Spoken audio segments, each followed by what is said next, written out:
નમસ્કાર મિત્રો, મારી યુટ્યુબ ચેનલમાં ફરી એકવાર આપનું હૃદયપૂર્વક સ્વાગત છે। આજનો ટોપિક છે મિત્રો કે ઈંડા કરતાં 10 ગણું B12 અને કેલ્શિયમ આ 5 વસ્તુ તમે જો નિયમિત રોજિંદા જીવનમાં ઉપયોગ કરશો ખાવાની અંદર તો જિંદગીમાં જીવો ત્યાં સુધી B12ની ક્યારેય કમી નહીં આવે, ક્યારેય ઉણપ નહીં આવે કે B12ના ઇન્જેક્શન લેવાની પણ જરૂર નહીં પડે। તમે જુઓ, આજથી 35 કે 40 વર્ષ પહેલાં આપણા બાપ દાદાઓ, વડવાઓ, આપણા ઘડિયાઓ 90, 95 કે 100 વર્ષ સુધી જીવતા હતા, છતાં એમને કોઈ દિવસ B12ની ઉણપ આવતી ન હતી કે એમને B12ના ઇન્જેક્શન લેવાની જરૂર પડતી નથી। કેમ? આ 5 વસ્તુઓ તેઓ નિયમિત ખોરાકની અંદર ઉપયોગ કરતા હતા અને આજકાલ આપણે આ 5 વસ્તુઓનો બિલકુલ ધીરે ઉપયોગ ઓછો કરી દીધો છે અને એના કારણે આજકાલ તમે જુઓ તો નાની ઉંમરે 30 કે 35 વર્ષની ઉંમરે B12ની ઉણપ આવવાની શરૂઆત થઈ ગઈ છે। હવે જોઈએ તો B12ની ઉણપ આવે તો કેવી રીતે ખબર પડે કે આપણને B12ની ઉણપ છે?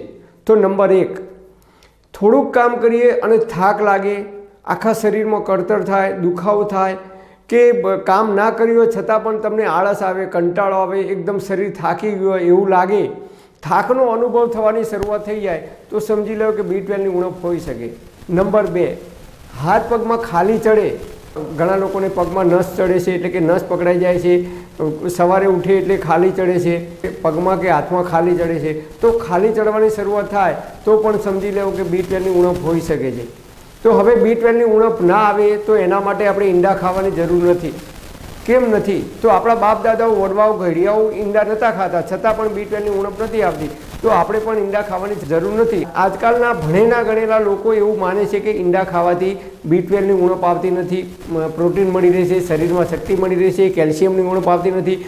ઈંડા ના ખાઈએ અને કેટલાક એવા ખોરાક છે જે રોજિંદા જીવનમાં આપણે જો અપનાવીએ તો જીવનભર ક્યારેય B12ની ઉણપ આવતી નથી, કેલ્શિયમની ઉણપ આવતી નથી કે શરીરની અંદર અશક્તિ આવતી નથી। તો કયા કયા ખોરાક છે? તો નંબર 1, દેશી ગાયનું શુદ્ધ દૂધ જો દરરોજ 1 ગ્લાસ રાત્રે સૂતી વખતે પીવામાં આવે તો B12ની ક્યારેય ઉણપ આવતી નથી। પહેલાંના જમાનામાં લોકો ગાયો રાખતા હતા, આપણા બાપ દાદાઓ, વડવાઓ અને ગાયનું દૂધનું નિયમિત સેવન કરતા હતા। આજકાલ આપણે ગાયના દૂધને બંધ કરી આજકાલ આપણે કોથળીનું પેકિંગવાળું દૂધ ખાતા થઈ ગયા છીએ। ભારતની અંદર દૂધનું જે ઉત્પાદન થાય છે એના કરતાં દૂધનો વપરાશ અનેક ગણો છે, એટલે જે કંઈ દૂધ આવે છે એ ક્યાં તો પાવડરમાંથી બનાવેલું આવે છે અથવા અમુક જગ્યાએ ડુપ્લિકેટ પણ હોઈ શકે છે। એટલે એ દૂધ ખાવાની જગ્યાએ આપણે જો દેશી ગાયનું શુદ્ધ દૂધ મળે તો દરરોજ 1 ગ્લાસ પીવાનું રાખશો તો જીવનમાં જીવશો ત્યાં સુધી B12ની ઉણપ નહીં આવે।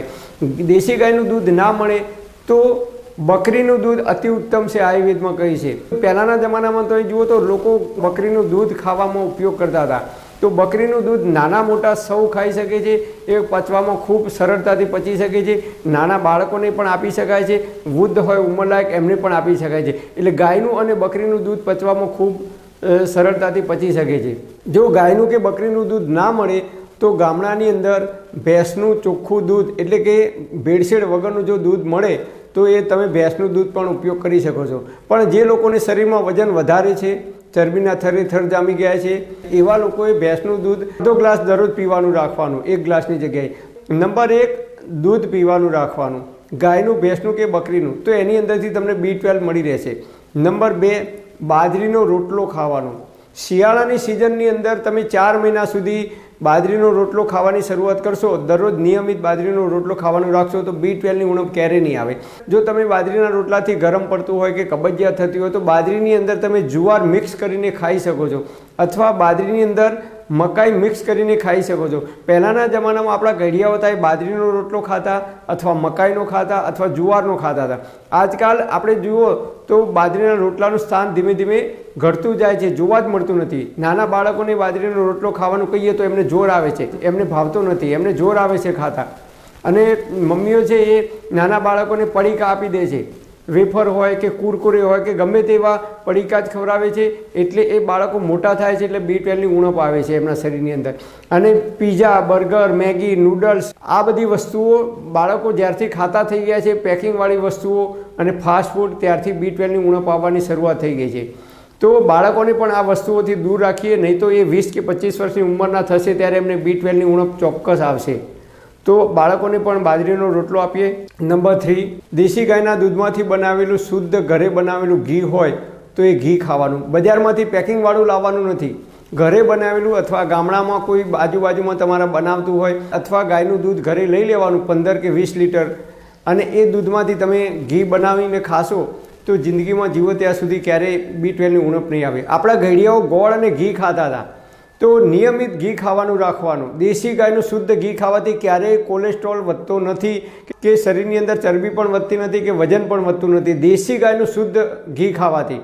હા, ભેંસનું ઘી ખાવાથી ચરબી વધી શકે છે કારણ કે પચવામાં ભારે છે. તો દેશી ગાયનું શુદ્ધ ઘી તમે ખાવાનું રાખશો તો જિંદગીમાં ક્યારેય B12ની ઉણપ નહીં આવે. નંબર 3, દેશી ગાયનું શુદ્ધ દૂધ હોય એની અંદરથી બનાવેલું દહીં જો સવારે ખાવામાં આવે શિયાળાની અંદર. દહીંનો સ્વભાવ ઉષ્ણ છે, ગરમ છે, એટલે શિયાળાની અંદર જ દહીં ખાવું જોઈએ. તો સવારે તમે રોટલાની સાથે 1 કે 2 ચમચી જ દહીં ખાવાનું છે, વધારે ખાવાનું નથી. તો તમે જો નિયમિત તમે સવારે નાસ્તો કરો ત્યારે બાજરીના રોટલાની સાથે દહીં ખાવાનું રાખશો તો પણ B12ની ઉણપ ક્યારેય નહીં આવે. અને નંબર 5, દેશી શુદ્ધ ગોળ ઓરિજિનલ કેમિકલ વગરનો એકદમ કાળો રબડી આવશે પ્લાસ્ટિકના બોક્સમાં, જે માત્ર ને માત્ર ચમચીથી જ ખાઈ શકાય. બિલકુલ એકદમ કાળો હશે, બ્લેક કલરનો, કથ્થઈ કલરનો, જેમાં કોઈ પણ પ્રકારનો કેમિકલ ના હોય એવો ગોળ તમે જો નિયમિત ખાવાનું રાખશો તો જિંદગીમાં જીવો ત્યાં સુધી B12ની ઉણપ નહીં આવે. તમે જુઓ આપણા ઘડિયાઓ જ્યારે ખેતરમાં જતા હળ લઈને તો ગોળ અને ઘી ખાતા, ગોળ અને રોટલો ખાતા. ભૂખ લાગે ત્યારે બાળકોને પણ ગોળ અને રોટલો આપવામાં આવતો હતો.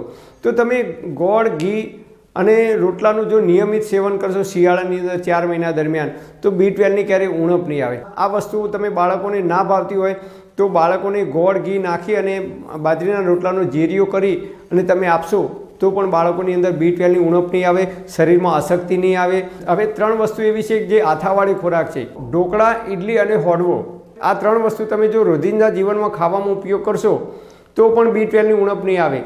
પણ આ વસ્તુ રાત્રે ખાવાની નથી, સવારના નાસ્તાની અંદર જ ખાવાની છે. તમે જુઓ પંજાબી લોકો છે, પછી કેરાલાના, આંધ્રપ્રદેશના લોકો છે, એ સવારે જ ભરપેટ નાસ્તો કરે છે. 9, 9:30 કે 10 વાગે એ લોકો ભરપેટ નાસ્તો કરે છે. આપણે ઢોકળા, ઇડલી કે હોડવો ખાવો હોય તો એ સવારે જ આપણે ખાવાનું છે. તો તમે આ રીતે બાળકોને નાસ્તાની અંદર પણ આ વસ્તુ તમે આપશો તો પણ બાળકોની અંદર B12ની ઉણપ નહીં આવે. તો આપણા ઘડિયાઓ જે રીતે ખોરાકની અંદર પરિવર્તન કરતા હતા તો એમના શરીરમાં B12ની ઉણપ નથી આવતી કે કેલ્શિયમની ઉણપ નથી આવતી. તો તમે આ 5 વસ્તુનો ઉપયોગ કરશો તો જિંદગીમાં જીવશો ત્યાં સુધી ક્યારેય B12ની ઉણપ નહીં આવે કે કેલ્શિયમની પણ ઉણપ નહીં આવે, શરીરની અંદર આયર્નની પણ ઉણપ નહીં આવે. તો આ રીતે આપણે ઈંડા ખાવાની જગ્યાએ આ વસ્તુના રોજિંદા જીવનમાં આપણે ઉપયોગમાં લઈશું. ઈંડા ખાવાની જરૂર નહીં પડે અને જીવન જીવીશું ત્યાં સુધી B12ની પણ ક્યારેય ઉણપ નહીં આવી શકે. પરમપિતા પરમાત્મા આપ સર્વેને તંદુરસ્ત અને નિરોગી રાખે એવી હૃદયપૂર્વક મારી પ્રાર્થના. Thanks for watching my video. Thank you.